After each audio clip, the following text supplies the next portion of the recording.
أعوذ بالله من الشيطان الرجيم. بسم الله الرحمن الرحيم.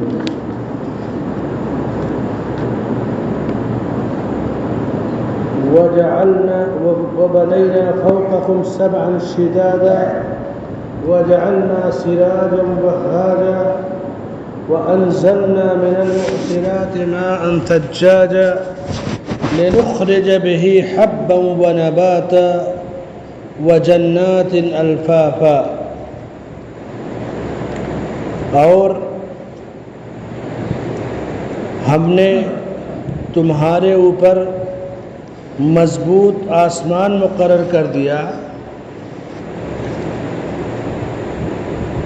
اور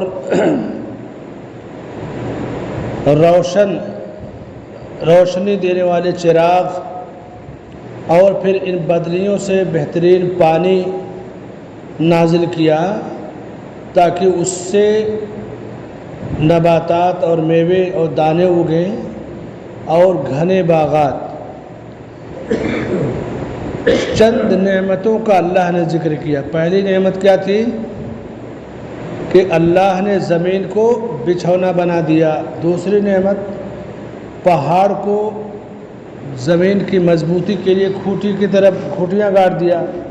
تیسری نعمت ہر انسان کو جوڑے جوڑے پیدا کیا. چوتھی نعمت نیند کی کہ نیند کو سکون اور راحت کا ذریعہ بنایا. پانچویں نعمت رات کو لباس بنا دیا. چھٹی نعمت دن کو معاش اور روزی روٹی کے حصول کا ذریعہ بنایا. یہ گفتگو کل ہوئی تھی. اس کے بعد ذکر ہے کہ ہم نے تمہارے اوپر مضبوط آسمان بنا دیے. انسان جس زمانے میں رہتا ہے, جس دور میں زمین پر, تو زمین کے اوپر جب اس کی نگاہ جائے گی تو آسمانوں کی طرف جائے گی. آسمان کتنا مضبوط ہے کہ بغیر دیوار بغیر ستون کے اللہ نے آسمان کو انسان کے اوپر سایہ فگن کر دیا.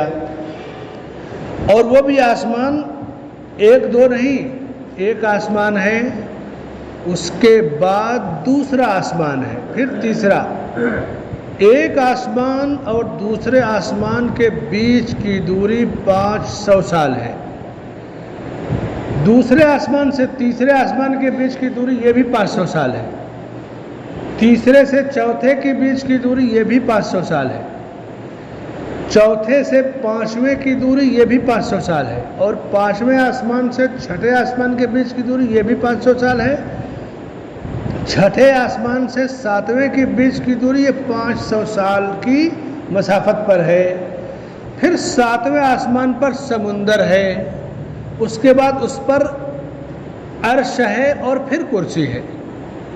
اب اللہ کی کتنی بڑی نعمت ہے کہ ہم اس زمین میں ہیں, بغیر ستون اور دیواروں کے ایک نہیں 7 آسمان ہیں. اور اس کے بعد یہ آسمان ہمارے لیے جب رات کو انسان نگاہ دوڑاتا ہے آسمان پر, فطری طور سے ان ستاروں کی ڈیزائن سے, خوبصورتی سے وہ خوش ہوتا ہے. سورج کو اللہ نے چراغ بنایا. چراغ کیا کرتا ہے؟ 2 کام دیتا ہے. چراغ سے بندہ روشنی حاصل کرتا ہے اور اس کے بعد گرمی بھی حاصل کرتا ہے. آپ دیکھیے کہ چراغ سے گرمی حاصل کی جاتی ہے. سورج ایک چراغ ہے جو انسان کو دفاعی قوت اور گرمی کی قوت عطا کرتا ہے. انسانوں میں بمبئی وغیرہ میں جو ہڈیوں کے ڈاکٹر ہوتے ہیں نا, وہ دوائیں دینے سے پہلے مریضوں کو جب چیک اپ کر لیں گے تو کہیں گے کہ دیکھو یہ وٹامن ڈی اور یہ ٹیبلیٹ سے زیادہ مناسب اور بہترین دوا سورج کی روشنی ہے. پہلی کرن سورج کی یہ تمہارے جسم کی مضبوطی کا ذریعہ, ہڈیوں کی مضبوطی کا ذریعہ ہے. چونکہ فلیٹوں میں رہنے والے لوگ یا چالی میں جھوپڑے میں رہنے والے لوگ سورج نہیں پاتے بیچارے, تو اب بیماریاں پھیلتی ہیں. تو اس لحاظ سے یہ خصوصی نصیحت کی جاتی ہے کہ تم سورج کی روشنی لو. وَجَعَلْنَا سِرَاجًا وَهَّاجًا, اللہ نے اس کو چراغ بھی بنایا، آسمان بنایا، پھر اس کے بعد اس میں چراغ بھی بنایا، اور اس چراغ سے بندہ روشنی بھی حاصل کرتا ہے اور گرمی بھی حاصل کرتا ہے۔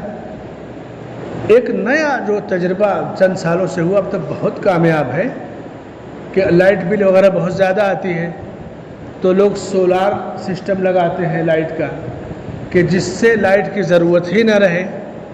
ہم لوگوں نے ابھی جو اسکول بنایا ہے برکت میں قرطبہ میں، تو وہاں لائٹ نہیں ہے، تو ہم لوگوں نے بھی وہاں سولار سسٹم لگایا ہے۔ اس سولار سے سمرسیبل بھی چلتا ہے، بلب، پنکھا، یہ میڈیم ہے۔ اور کچھ جگہوں پہ دیکھا میں نے کرناٹک میں اور بنگلور وغیرہ میں، اورنگ آباد میں، کہ سولار سے پوری فیکٹریاں چلتی ہیں۔ کیرلا میں ایک پورا ایئرپورٹ ہے جہاں لائٹ یہ نہیں ہے پول والی، پورا سولار سے چلتا ہے۔ یہ کیا ہے؟ وہ ایک چراغ جو اللہ نے آسمان میں رکھا ہے، اس سے روشنی بھی حاصل کرتا ہے۔ انسان کے علم نے ترقی کی، ٹیکنالوجی نے، تو اس سورج کی روشنی کشید کر کے اب اس سے پورا کام کرتا ہے۔ تو کہا کہ وَجَعَلْنَا سِرَاجًا وَهَّاجًا، اللہ نے تمہارے لیے چراغ بنایا اور بہترین گرمی اور روشنی حاصل کرنے کا دونوں کا ذریعہ بنایا۔ یہ اللہ کی نعمت ہے، سورج اللہ کی نعمت ہے جس کا ذکر کیا۔ وَأَنزَلْنَا مِنَ الْمُعْصِرَاتِ مَاءً ثَجَّاجًا، ہم نے ان بدلیوں سے تمہارے لیے ٹھنڈا پانی نازل کیا۔ یہ بدلیاں کیا ہوتی ہیں؟ بادل کیا ہوتا ہے؟ پانی کو کشید کرتا ہے، جذب کرتا ہے۔ من المعصرات، معصرات کیا ہے؟ عصیر عربی میں کہتے ہیں نا، جیسے کسی پھل کا پورا جوس نکال لو، گلاس میں رکھ دو، یہ عصیر ہے۔ عرب کے اندر جائیں گے تو جوس کو عصیر، برتقال، عصیر تفاح، اور پیکٹ پہ بھی وہی آتا ہے۔ یہ بدلیاں پانی کو کشید کرتی، سمندر کے پانی کو بھاپ کی شکل میں، جس بھی شکل میں۔ پھر اللہ تعالیٰ زمین کو دیکھتا ہے، کس زمین میں کس طرح کے پانی کی ضرورت ہے۔ بمبئی وغیرہ میں جھیلوں کا پانی پیا جاتا ہے، یہی بارش کا پانی جمع ہوتا ہے اور اس کو پیتے ہیں۔ ہمارے علاقے میں یہ بارش کا پانی کھیتیوں کے سیراب کے لیے کام آتا ہے، گیہوں، دھان اور فصلیں اگتی ہیں۔ اسی پانی سے بعض جگہوں پہ پھلوں کی کھیتیاں ہوتی ہیں۔ یہی پانی بعض جگہوں پہ نہروں میں، سمندروں کے نہروں میں مچھلیوں کے پالنے پوسنے کا اور ان کے پلنے بڑھنے کا ذریعہ ہے۔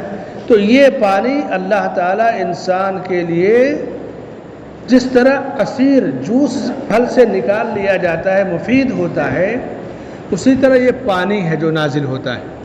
اسی لیے بارش کا پانی خصوصی طور سے جب پہلی بارش ہوتی تھی تو اللہ کے نبی صلی اللہ علیہ وسلم اس پانی کو لیتے ہاتھوں میں، کہتے کہ یہ حدیث وحد من عند ربی، یہ ابھی اپنے رب کے پاس سے اترتی ہے۔ بڑا بابرکت پانی ہوتا ہے بارش کا، خصوصاً پہلی بارش کا۔ سجاجا، یہ پانی سخت بھی نہیں ہے کہ زمین پر گرے تو کھیتی خراب ہو جائے، پھل پر گرے تو پھل کٹ جائے، ورنہ اتنی اونچائی سے پانی گرتا ہے ساری کھیتیاں خراب ہو جائیں۔ لیکن جہاں نرمی کی ضرورت ہے نرم پانی، ٹھنڈی کی ضرورت ہے ٹھنڈا پانی، بعض جگہوں پہ گرم پانی نکلتا ہے زمین سے، بعض جگہوں پہ گرم پانی نکلتا ہے۔ تو یہ اللہ کی نعمت ہے۔ لِنُخْرِجَ بِهِ حَبًّا وَنَبَاتًا، تاکہ اس پانی سے ہم تمہارے لیے دانے، پھل اور پودے اگائیں۔ پانی سے دانے اگتے ہیں، غلے اگتے ہیں، پودے اگتے ہیں، پھل اگتے ہیں، گیہوں چاول اگتے ہیں۔ وَجَنَّاتٍ أَلْفَافًا، اور تمہارے لیے گھنے باغات مقرر کیے۔ گھنے باغات سے آدمی سایہ حاصل کرتا ہے، پھل حاصل کرتا ہے۔ آج تو گیس سلنڈر وغیرہ کا دور آ گیا، پہلے لکڑیوں سے ہی کھانا پکتا تھا۔ 50-60 سال پہلے ہمارے یہاں بھی وہی رواج تھا۔ گیس تو 20-25-30 سالوں سے عام طور سے ہر آدمی کے پاس پہنچا ہے، ورنہ 50-60 سال پہلے شاید ہی دیہاتوں میں اس کا رواج یا عروج رہا ہو۔ تو اللہ نے گھنے باغات مقرر کیے، ان باغات میں کھیتیاں ہیں، کھجور ہیں، انگور ہیں، یعنی پھلوں کی جو قسمیں ہیں وہ بھی ہیں، اور ساری نعمتیں ہیں انسان کے لیے۔ اور اس کے بعد پھر ان باغات کی سیرابی کے لیے زمین سے چشمے جاری کر دیے۔ اب ان نعمتوں کا اللہ نے ذکر کیا۔ کتنی نعمتیں ہو گئی؟ آپ نعمتوں کو دیکھیے کہ پہلی نعمت زمین بچھونا بنا دیا، دوسری نعمت پہاڑوں کو کھوٹیاں بنا دیا، تیسری نعمت انسان کو جوڑے جوڑے پیدا کیا کہ تم لائف تنہا نہیں گزارو گے، تمہارا جوڑا آسمان سے اترا ہے۔ چوتھی نعمت تھکا مادہ انسان جب نیند کی لذت پاتا ہے تو خوش ہو جاتا ہے، پھر تازہ دم ہو کر کے اٹھتا ہے اگلے دن کے لیے۔ پانچویں نعمت رات انسان کے لیے لباس کا کام کرتی ہے، کہیں بھی آدمی سو گیا، رات گزارا، پھر صبح روزی روٹی کے لیے چلا گیا۔ اور چھٹی نعمت دن روزی روٹی کے حاصل کرنے کا ذریعہ ہے، پھیل جاؤ زمین میں، کام تلاش کرو، روزی ڈیوٹی پہ جاؤ، کاروبار کرو، روزی حاصل کرو۔ ساتویں نعمت آسمان پر مضبوط، زمین کے اوپر آسمانوں کو مضبوط کے ساتھ قائم کر دیا تمہارے لیے۔ پھر چراغ، آٹھویں نعمت جو روشن چراغ جو گرمی حاصل کرنے کا بھی ذریعہ ہے، اور نرم اور ٹھنڈا پانی آسمان سے اترا، نویں نعمت۔ اور اس کے بعد اس پانی سے غلے اور میوے اگاتے ہیں، یہ 10ویں نعمت۔ اور 11ویں نعمت گھنے باغات۔ اب ان نعمتوں کا ذکر کر کے پھر کیا بات کہی جا رہی ہے؟ سنو، یہ نعمتیں تمہارے لیے، یہ نعمتیں انسان کے لیے، لیکن یہ جان لو کہ ان یوم الفصل کان میقاتا، ایک دن آئے گا کہ نعمتوں سے تم کاٹ دیے جاؤ گے، ساری نعمتیں تم سے دور رہ جائیں گی، تمہاری نعمتیں رہیں گی، جو لوگ باقی رہیں گے وہ فائدہ اٹھائیں گے، لیکن تم نعمتوں سے کاٹ دیے جاؤ گے جب تمہاری روح قبض کر لی جائے گی یا پھر قیامت قائم ہو جائے گی۔ تو اس کے بعد قیامت کا ذکر اور وہ منظر اللہ نے بیان کیا کہ اس کے بعد کیا ہوگا، کہ انسان نعمتوں میں تو رہتا ہے لیکن نعمتوں کے خاتمے کے بعد کیا ہوگا۔ اس لیے اللہ سے ہمیں یہی دعا کرنی چاہیے کہ اللہ تعالی ہمیں نعمتوں کا شکریہ ادا کرنے کی توفیق عطا فرمائے، نعمتوں کی قدر کی توفیق عطا فرمائے، ناشکری سے ہماری حفاظت فرمائے۔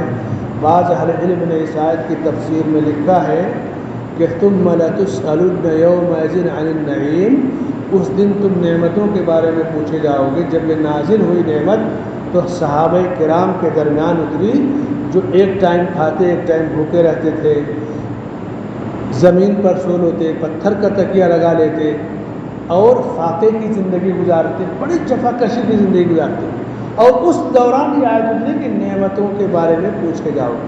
آج تو اللہ نے ہمارے لیے نعمتیں بکھیر دی ہیں، نعمتوں کا دروازہ کھول دیا ہے۔